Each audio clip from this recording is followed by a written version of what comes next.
인생은 B와 D 사이의 C다. 실존주의 철학자였던 사르트르가 남긴 말로 유명합니다. 여기서 B라고 하는 것은 birth, 태어남을 말하는 것이죠. D는 death, 죽음을 말합니다. 그러면 C는 뭘까요? choice, 선택입니다. 그러니까 사르트르를 이제 종합을 해보자면, 그 말을 종합해보자면 인생은 태어남과 죽음 사이의 선택의 연속이다, 이렇게 요약을 해볼 수 있겠죠. 그렇습니다, 여러분. 우리는 모두 직선의 삶을 살아갑니다. 그러니까 원처럼 사는 인생은 없다고 봐야 되겠죠. 무슨 말이냐면 태어남이 있으면 반드시 죽음이 있다는 것입니다. 우리는 시간의 흐름 속에 어쩔 수 없이 묶여있기 때문에 직선으로의 삶을 살게 되는 것이죠. 그리고 그 태어남과 죽음 사이 언제나 선택들로 가득 차 있는 것을 보게 됩니다. 오늘 본문 말씀 야곱의 죽음 이야기입니다. 전후 문맥을 보면 야곱이 이제 147세 정도 되었을 것이다, 이렇게 추정이 되죠. 우리가 지난 3개월 동안 사실 야곱의 삶을 추적하면서 말씀을 통해 주시는 하나님의 은혜를 나누어 드렸습니다. 어머니 뱃속에서부터 형 에서와 티격태격 하다가 태어난 야곱이잖아요. 그의 삶 자체가 그야말로 파란만장했던 것을 기억하실 것입니다.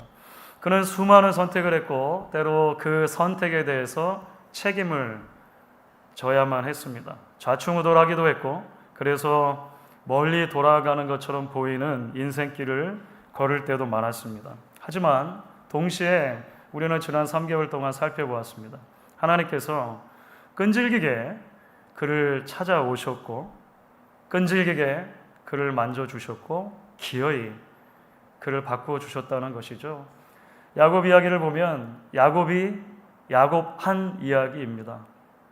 동시에 하나님도 하나님 하신 이야기라고 볼 수가 있겠죠. 그리고 이제 우리가 그 믿음의 사람 야곱의 죽음 이야기를 오늘 본문 가운데 마주대하게 된 것입니다. 그렇다면 여러분, 한 믿음의 사람이었던 야곱의 이 죽음 이야기가 오늘을 사는 우리들에게 어떤 말을 걸어올까요? 우리가 이 이야기를 통해 길어 올릴 수 있는 진리, 또 우리에게 어떻게 적용을 할 수가 있을까요? 이 질문들의 답을 하기 위해서 우리는 야곱이 죽음을 앞두고 남겼던 오늘 본문 가운데 이 유언의 특별한 성격을 생각해 볼 필요가 있을 것 같습니다. 이제 29절 말씀에 집약이 되어져 있죠. 여러분 같이 한번 읽어보겠습니다. 그가 그들에게 명하여 이르되 내가 내 조상들에게로 돌아가리니 나를 햇사람 에브론의 밭에 있는 굴에 우리 선조와 함께 장사하라. 자, 여러분 이게 무슨 말일까요? 전후 문맥을 살피지 않으면 좀 이해하기 어렵게 느껴지기도 합니다. 야곱이 지금 핵심적으로 말하면 자기가 곧 죽을 텐데 그 시신을 지금 살고 있는 애굽 땅이 아니라 가나안 땅 어느 곳에 묻어달라, 이렇게 부탁을 하는 것입니다. 이게 유언의 핵심이죠. 그런데 사실 야곱이 이런 유언을 한 것이 있잖아요. 이번이 처음이 아닙니다. 이미 창세기 47장을 보시면 요셉, 그러니까 지금 현재로는 제일 잘 나가는 아들이잖아요. 그 요셉을 따로 불러서 굉장히 비슷한 부탁을 하는 것이 나오는데요. 창세기 47장 29절부터 31절입니다. 제가 한번 읽을게요. 이스라엘이 죽을 날이 가까움에 그의 아들 요셉을 불러 그에게 이르되 이제 내가 내게 은혜를 입었거든 청하노니 내 손을 내 허벅지 아래 넣고 인애와 성실함으로 내게 행하여 애굽의 나를 장사하지 아니하도록 하라. 내가 조상들과 함께 눕거든 너는 나를 애굽에서 메어다가 조상의 묘지에 장사하라. 요셉이 이르되 내가 아버지의 말씀대로 행하리이다. 야곱이 또 이르되 내게 맹세하라 하매 그가 맹세하니 이스라엘이 침상머리에서 하나님께 경배하니라. 여러분, 애굽이 아니라 가나안 땅에 묻히는 것이 야곱에게 있어서 정말 중요한 문제였던 것 같아요. 그렇죠. 그래서 요셉을 먼저 부른 자리에서는 신신당부하고 맹세까지 하라고 하죠. 아주 특별한 그 고대인들의 관습을 따라서 아버지의 허벅지 아래에 손을 놓고 맹세를 하라는 거예요. 이후에 오늘 말씀에서는 이제 모든 아들들에게 같은 부탁을 하는 것이죠. 그러니까 우리는 질문하지 않을 수 없는 것입니다. 애굽 땅이 아니라 가나안 땅에 묻히는 게 야곱에게 왜 그렇게 중요했냐는 것입니다. 여러분, 수구초심이라는 말 들어보셨죠? 수구초심. 여우도 죽을 때는 고향으로 머리를 두고 죽는다, 뭐 이런 표현이죠. 그래서 누구나 자신이 태어난 고향에 대해서 동경과 그리움이 있다, 이런 의미로 사용되기도 하고, 여기서도 확장하면 누구나 근본을 잃지 않고 살아야 된다, 이런 의미로 사용되는 한자 성어이기도 하죠. 여러분, 그렇습니다. 보통 사람들의 마음에는 고향에 대한 동경이 있어요. 고향에 대한 동경. 특히 고국을 떠나서 타지에 뿌리를 내리고 살아가는 이민자들의 경우에는 더욱 그러하시죠. 여러분, 미국에서 사는 것이 여러모로 편하고 자유롭습니다. 그렇죠? 여러분, 아마 이민을 오셨을 때 대부분 그런 일종의 마음의 꿈들을 가지고 오시지 않으셨습니까? 그리고 상당 부분 그런 부분들을 지금 누리고 계시는 분들도 계시겠다 생각이 듭니다. 하지만 시간이 흐르고 나이가 들면서 떠나온 고국 생각을 하시는 분들이 꽤 많으신 것 같아요. 문득문득 성도님들과 대화하다 보면 그런 이야기 하십니다. 그래서 때로는 오랜 이민 생활을 정리하고 인생의 늦음하게, 이걸 이제 역이민이라고 하죠. 다시 고국으로 이민 가는 케이스들도 있으신 것 같고요. 미국에서 임종을 맞으신 경우라 하더라도 나중에 자녀들이 한국으로 이장을 한다든지 이런 경우들도 종종 보게 되는 것 같아요. 우리 기본적으로 인간의 마음속에 있는 고향에 대한 동경, 그리움, 이런 것들이 낳은 결과들이 아니겠는가 생각을 합니다. 자, 그렇다면 우리는 질문을 던져보는 거예요. 야곱도 그랬을까요? 야곱도 그러니까 수구초심의 마음을 가지고 고향으로 돌아가고 싶은 마음 그 하나 때문에 가나안에 묻히기를 원했느냐라고 하는 것입니다. 성경 전체 맥락을 보면 그게 아닌 것 같아요. 여러분, 물론 지금 야곱이 말하고 있는 그 특정한 장소 있잖아요. 햇사람 에브론의 밭에 있는 굴, 가나안 땅에 있는 곳입니다. 이곳은 야곱 가족 전체로 놓고 보면 일종의 선산 같은 곳이에요. 한국엔 아직도 선산 개념이 있는 그런 지역들이 있죠. 저희도 시골에 가면 저희 선산이 있습니다. 주씨들만 모여 사는 집성촌, 아주 시골이니까 그 산꼭대기에 선산이 있었던 게 지금도 기억이 나요. 오늘 본문 자체에도 그런 이야기가 나오죠. 가나안 땅에서 이 장소는 굉장히 특별한 거예요. 그래서 야곱으로 보면 할아버지 할머니였던 아브라함과 사라도 거기에 묻혔고, 야곱의 아버지와 어머니였던 이삭과 리브가도 거기에 묻혔고, 야곱의 첫 번째 부인이었던 레아도 거기에 묻혔다, 이런 이야기가 나오죠. 일종의 선산 같은 개념이라고 하는 거예요. 그런데 여러분, 야곱의 이 마지막 명령은 단순하게 고향에 대한 동경, 나도 그러니 선산에 묻히고 싶다, 이런 정도의 차원을 넘어서는 것이다, 우리는 보게 돼요. 이게 성경 전체에 굉장히 중요한 구원 역사의 흐름과 관계가 되는데요. 이것은 하나님의 약속과 관계가 됩니다. 하나님의 언약이라고 하는 개념과 관계되는 것을 보게 돼요. 여러분, 죄로 인해서 타락해 하나님과 멀어져 버린 인간을 구원하시기 위해 하나님께서는 한 민족을 택하기로 작정하십니다. 이스라엘 민족이죠, 민족. 그런데 그 민족을 택하시기 위해서 가장 먼저 하신 것이 한 사람을 택하시는 거예요. 아브라함이죠. 고대 바벨론 제국이 있었던 갈대아 우르 땅에 그냥 살아가던 한 사람을 하나님 부르신 거예요. 하나님이 아브라함을 부르셨을 때 세 가지의 약속을 주십니다. 언약이에요. 그 세 가지 약속에 하나는 자손에 대한 약속입니다. 많은 자손을 이루겠다. 두 번째는 땅에 대한 약속입니다. 하나님이 지시할 땅으로 가라.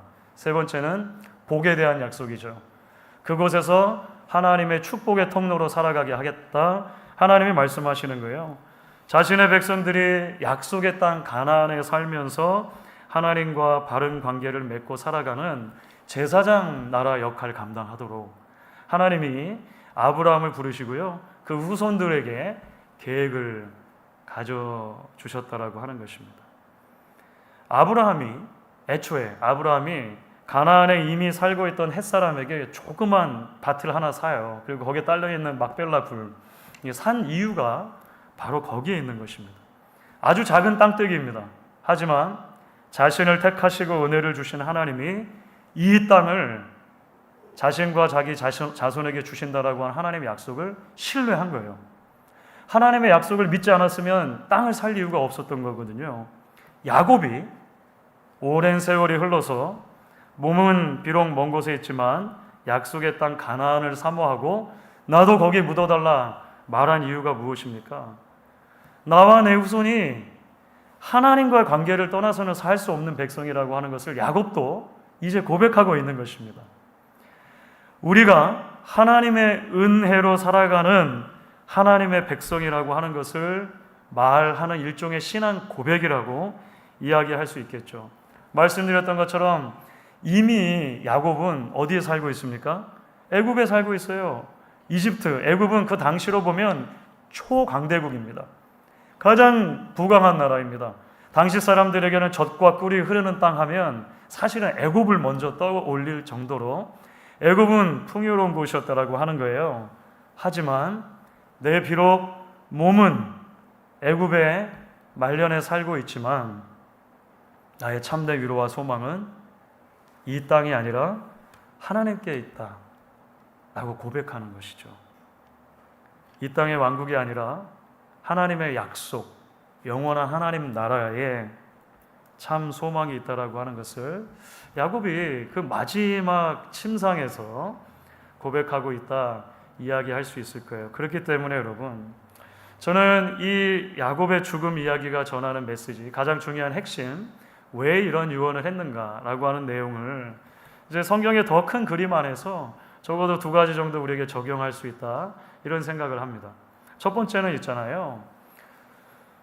우리 인생의 유일한 위로와 소망이 무엇인가와 관련된 적용이라고 말할 수 있을 거예요. 하나님의 백성들은 이 땅 어느 곳에 발을 딛고 살아가든지 우리 주 예수를 통해서 하나님과 누리는 온전한 관계가 인생의 유일한 위로이자 소망이라 고백하며 사는 사람들입니다.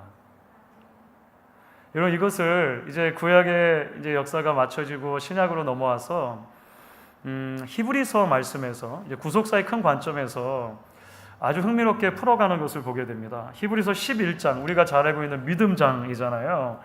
이 사람들 이야기를 다 하는 거예요. 아브라함, 이삭, 야곱 이야기를 다 하고 믿음의 조상들 이야기를 하면서 그 사람들을 아주 특별한 표현으로 부르는데 본향을 찾는 사람들, 이런 표현을 써요. 본향을 찾는 사람들.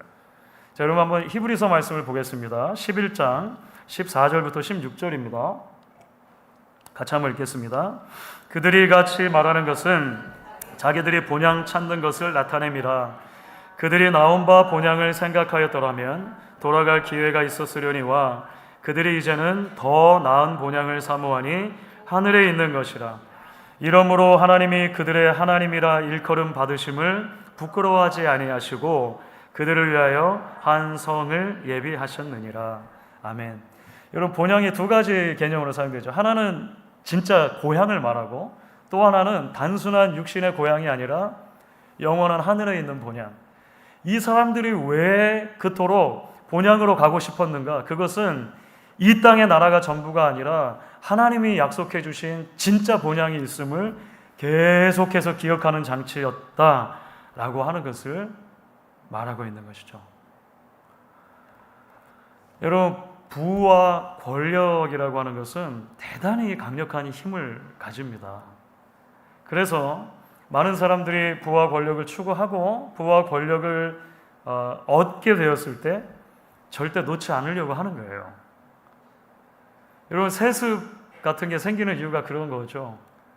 내가 획득한 부와 권력을 자자손손 물려주고 싶은 마음들이 그래서 자연스럽게 생기는 것입니다. 안타깝게도 이제 교회에도 그런 세습에 자유롭지 못하니까 많은 이제 그런 비판들도 생기곤 하는 것 같습니다.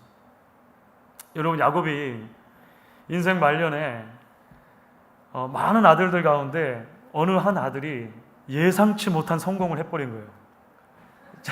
자기는 죽은 줄 알았는데 너무 크게 성공을 해버리지 않았습니까? 그래가지고 그 너무 잘 나가는 아들 덕분에 인생의 말년에 애굽으로 초청 이민을 받았다는 거잖아요. 여러분 생각해 보십시오. 할아버지 아브라함 때부터 아버지 이삭 때 그리고 자신까지 가나안 땅은요 기근을 경험하는 땅인 거예요. 할아버지 아버지 전부 다 기근이 너무나 심해가지고 다른 나라로 잠시 피신하고 그런 일들이 있지 않았습니까? 그런데 그 지긋지긋한 기근을 더 이상 겪지 않아도 되는 너무나 풍요로운 땅에 지금 살게 된 거예요. 게다가 그 잘난 아들 요셉의 부탁으로 바로에게 청을 해가지고 있잖아요. 고센 땅이라고 하는 너무나 좋은 비옥한 땅에 이제 야곱의 온 가족이 자자손손 살 수 있는 모든 기회가 주어지지 않았습니까? 그런데 놀랍게도 야곱이 그 땅에 묻히기를 거부하는 거예요. 흥미로운 것은 있잖아요. 요셉도 마찬가지입니다. 요셉도. 여러분 요셉의 이야기 우리가 뭐 다 살펴보진 않았습니다만 애굽의 바로 다음 파라오 다음에 바로 이제 총리가 되었지 않습니까? 청소년의 나이에 낯선 나라에 형들의 손에 의해서 노예로 팔려왔죠. 그가 그 자리에 오르기까지 얼마나 많은 고생을 했고 얼마나 많은 일들이 있었는가. 우리는 요셉의 이야기를 읽으면 금방 성경을 통해 보게 됩니다. 그런데 있잖아요. 요셉도 자신의 죽음을 앞두고 아버지 야곱하고 굉장히 비슷한 부탁을 해요. 자기 형제들을 다 모아놓고서 그런 부탁을 하는 것입니다.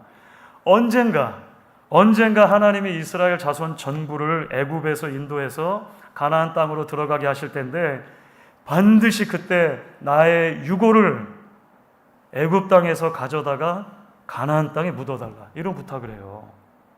실제로 나중에 이루어집니다. 400년 뒤에 이스라엘 백성들이 출애굽할 때 요셉의 해골을 가지고 가는 거예요. 여러분 무슨 말입니까? 왜 이들이 이렇게 부탁을 하는 것이죠? 단순히 이 땅과 이 땅에서 누리는 것이 전부라 생각하지 않고 그 참 소망을 하나님 나라에 두었다는 것이죠. 권력과 부가 인생의 참된 위로와 소망이 아니라 하나님이 매일매일 주시는 은혜가 참된 소망입니다. 그러니 그 하나님과 매 순간순간을 동행하는 것이 나의 참된 위로입니다. 믿음의 사람들이 이렇게 고백했던 것입니다. 여러분 혹시 카림 압둘 자바라고 하는 전설적인 NBA 선수를 기억하십니까? 여러분도 기억 못하세요? 저희 부교육자들은 기억을 못하더라고요. 세대가 달라가지고 압둘 자바를 세상에 제가 어렸을 때는 하여간 그 미국 그 프로농구에서 최고의 센터 그 훅슛이라고 한 손으로 이렇게 슛하는 거에 창시자이신데 이런 거 별로 관심 없으시군요. 1996년도에 압둘 자바가 미 프로농구 역사상 최고의 선수 50명 가운데 뽑히기도 하고 뭐 그랬어요. 원래 이분이 캐톨릭이었습니다. 그런데 이제 나중에 무슬림으로 개종을 하면서 자기 이름을 바꾼 거예요. 원래는 미국 이름이 있어요. 이제 굉장히 키가 큰 흑인 분인데 퍼디난드 루이스 엘신더 주니어라고 하는 원래 이름이 있어요. 자기 이름이. 그런데 카림 압둘 자바라고 하는 그 무슬림 이름, 아랍 이름으로 바꿨어요. 이 압둘 자바라고 하는 선수가 있잖아요. 근데 몇 년 전에 그 뉴욕 타임스에 칼럼 하나를 써요. 그게 굉장히 큰 화제가 되었습니다. 왜냐하면 자신은 이미 무슬림이잖아요. 기독교의 번영 신학자들을 비판하는 글을 쓴 거예요. 뉴욕 타임즈에 실렸습니다. 이게 뉴욕 타임즈에. 그러면서 실제로 당시에 크레플로 달러라고 하는 라스네임도 그 돈 달러예요. 그 달러라는 목사님이신데 그 크레플로 달러 이 목사님이 6,500만 달러 초호화 여객기를 구입했습니다. 자기 개인 제트기를 구입을 한 거예요. 그러니까 이제 이런 거를 비판한 거죠. 비난한 거죠. 성도 20만 명에게 각각 300불씩 플래지 작정 헌금을 시켜가지고 하여간 비행기를 복음 전도한다고 이제 한 거죠. 그래서 그 압둘 자바라고 하는 분이 그 기사에다가 이렇게 써요. 아무도 치료할 수 없는 악취나는 물건을 팔아 자신의 욕망을 채우는 사람들, 이렇게 이제 비난을 해요. 물론 모두가 다 그런 것은 아니다 우리가 말하고 싶죠. 하지만 그럼에도 불구하고 그 지적 가운데 수긍이 되어지는 부분 또는 부끄러워지는 부분이 있는 것 같습니다. 본향을 사모하는 신앙과 얼마나 거리가 멀어진 우리의 현실의 단면인가를 생각하게 되죠. 여러분, 히브리서 11장 16절에 우리가 읽었던 말씀 가운데 굉장히 흥미로운 표현이 있죠. 그들의 하나님이라 일컬음 받으심을 부끄러워하지 않으신다. 이건 놀랍지 않습니까? 하나님이 아브라함의 하나님, 이삭의 하나님, 야곱의 하나님이라 불리는 것을 부끄러워하지 않으셨다는 것입니다. 주 안에 사랑하는 여러분, 우리의 참 소망이 어디에 있습니까? 우리의 참 소망은 오직 예수 그리스도 안에 주시는 하나님의 그 한없는 은혜에 있는 것입니다. 사실 나를 바라보면 여전히 하나님의 자녀라 일컬음 받기에 부끄러운 면이 많아요. 아브라함의 삶을 들여다봐도 그렇습니다. 이삭의 삶을 들여다봐도 그렇습니다. 야곱의 삶은 말해 무엇하겠습니까? 하지만 그들이 끝까지 붙들었던 것은 무엇이냐면 나의 이러한 연약함과 부끄러운 모습에도 불구하고 나를 사랑하시고 나를 구원하시는 하나님의 은혜가 더 크다라고 하는 것이죠. 그래서 그 하나님을 그냥 의지하기로 결단한 것입니다. 그 하나님께 나의 인생 전부를 던져넣기로 작정하는 것이죠. 그것이 본향을 사모하는 것이죠. 본향을 바라보며 소망하는 여러분들 되실 수 있기를 바랍니다. 우리의 시선을 끊임없이 주님께 고정시키고 하나님께서 주신 믿음의 길을 오늘도 걷기로 결단하는 저와 여러분들 되실 수 있으면 좋겠습니다. 여러분, 이제 하나님 나라를 소망하며 하나님 나라의 가치를 가지고 살았던 야곱의 삶을 통해 우리가 적용해 볼 수 있는 두 번째 진리가 있다고 생각합니다. 그것은 본향을 사모하는 사람은 반드시 이 땅에서 축복의 통로로 살아가게 되어져 있다는 것입니다. 축복의 통로. 그러니까 하나님의 은혜를 받고 그와 교제하는 기쁨을 누리는 하나님의 백성들은 단순히 자신에게만 복을 담아두는 복의 저수지를 넘어서서 그 복을 전달하는 복의 통로로 부름을 받는다라고 하는 것입니다. 이것이 굉장히 중요한 관찰이라고 생각이 돼요. 여러분, 물론 우리가 야곱을 생각하면 어떻게 야곱의 인생이 복의 통로가 되었는가 의아해하기도 할 것입니다. 왜냐하면 많은 경우에 있어서 특별히 인생의 초반기를 보면 복을 뺏는 사람이잖아요. 야곱은 형의 복도 가로채고 뭐 이게 너무 익숙하지 않았습니까? 분명 야곱이라는 이름처럼 간교하게 또 때로는 교활하게 남을 속이고 남의 복을 가로채는 그런 삶을 살았던 것이 분명한 것 같아요. 그런데 놀랍게도 있잖아요. 말씀드렸던 것처럼 하나님이 그런 야곱도 바꿔주시는 거죠. 그게 이제 우리가 야곱 이야기를 통해 계속 살펴보았던 것입니다. 그래서 이제 인생의 말년에 특별히 애굽에 내려간 야곱 있잖아요. 애굽에 내려간 야곱을 보시면 3번에 걸쳐서 누군가를 축복하는 야곱으로 그려집니다. 그러니까 애굽에 내려간 야곱의 가장 중요한 특징은 뭐냐면 이제 인생의 거의 말년이긴 하니까 누군가를 계속 축복하는 거예요. 가장 먼저 우리가 야곱의 축복을 보는 것이 사실은 바로를 처음 만났을 때입니다. 여러분, 바로는 애굽의 통치자라는 말씀 드렸죠. 야곱은 그 통치자 밑에서 일하는 고용인이죠. 요셉의 아버지인 거예요. 그것도 먼 가나안 땅에서 기근을 피해서 성공한 아들이 있는 곳으로 일가를 이끌고 온 촌부라고도 말할 수 있을 거예요. 그런데 있잖아요, 창세기 47장 7절을 보면 이렇게 말합니다. 같이 읽습니다. 요셉이 자기 아버지 야곱을 인도하여 바로 앞에 서게 하니 야곱이 바로에게 축복하매.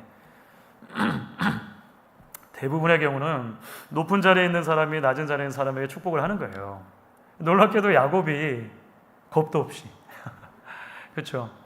바로를, 당시의 최고 권력자를 축복합니다. 그의 인생이 하나님의 복을 전하는 인생으로 극적으로 바뀌고 있음을 우리가 여기서 보게 되는 것이죠. 48장에 가면 요셉의 두 아들을 야곱이 축복합니다. 요셉의 두 아들 이제 므낫세와 에브라임이 있거든요. 물론 이제 그 축복할 때 막 손을 이렇게 엇갈리고 뭐 이런 이제 에피소드가 있긴 해요. 하지만 축복하는 야곱이죠. 그리고 우리가 지난 시간에 살펴봤던 것처럼 49장은 12 아들들을 향한 마지막 축복, 유언의 축복이 담겨져 있죠. 좌충우돌했지만 여전히 부끄러워 보이지만 하나님을 인생의 주인으로 인정하고 하나님의 손에 정말로 붙들리기 시작했을 때 야곱의 인생이 복을 빼앗는 인생에서 복을 나누고 전하는 인생으로 바뀌게 되었음을 우리는 보게 되는 것입니다. 사랑하는 여러분, 하나님께서 애초에 죄인을 구원하셔서 당신의 자녀로 삼아주신 이유가 무엇입니까? 복의 통로로 살아가라 부르신 것입니다. 애초에 아브라함을 부르셨을 때 그래서 말씀드렸던 것처럼 약속을 3가지 주셨다 말씀하셨잖아요. 땅에 대한 약속, 자손에 대한 약속, 마지막은요 복에 대한 약속입니다. 너는 복이 될 것이다. 창세기 12장 2절 이렇게 되어 있죠. 같이 한번 읽습니다. 내가 너로 큰 민족을 이루고 내게 복을 주어 내 이름을 창대하게 하리니 너는 복이 될지라. 아멘. 여러분, 물론 구약의 역사를 보시면 아브라함을 비롯해서 아브라함의 모든 자손들이 이 복의 통로가 되는 일에 있어서 철저하게 실패합니다. 첫사람 아담이 그랬던 것처럼 하나님의 새로운 아들로 삼아주셨던 이스라엘 민족도 실패하더라는 거예요. 그러나 하나님의 구원의 이야기가 거기서 멈추지가 않죠. 하나님께서는 두 번째 아담이자 마지막 아담으로 또는 완전한 새로운 이스라엘 백성으로 한 사람, 아들 예수 그리스도를 우리에게 보내주십니다. 그리고 그 아들 안에서 구속받은 하나님의 자녀들 모두를 다시금 축복의 통로가 되는 삶으로 불러주신다라고 하는 것이죠. 여러분, 예수님의 은혜로 축복의 통로로 살아가는 부르심에 대해서 그래서 사도 베드로가 이렇게 말하는 거예요. 우리가 너무 잘 알고 있는 말씀인데 베드로전서 2장 9절입니다. 사실은 모든 언어들이 구약의 그 배경을 담고 있는 언어들이죠. 같이 읽습니다. 그러나 너희는 택하신 족속이요 왕같은 제사장들이요 거룩한 나라요 그의 소유가 된 백성이니 이는 너희를 어두운 데서 불러내어 그의 귀한 빛에 들어가게 하신 이의 아름다운 덕을 선포하게 하려 하심이라. 아멘. 아멘이죠. 그렇습니다, 여러분. 예수님 안에서 우리가 왕 같은 제사장이 되었습니다. 거룩한 나라, 그의 소유된 백성이 되었습니다. 그러므로 우리 삶의 순례 여정이 이 땅에 발딛고 살지만 영원한 본향을 사모하는 하나님 백성의 삶으로 날마다 그분의 아름다운 덕을 우리 삶 전체를 통해 선포하는 삶으로 채워져 갈 수 있기를 주의 이름으로 간절히 축원하겠습니다.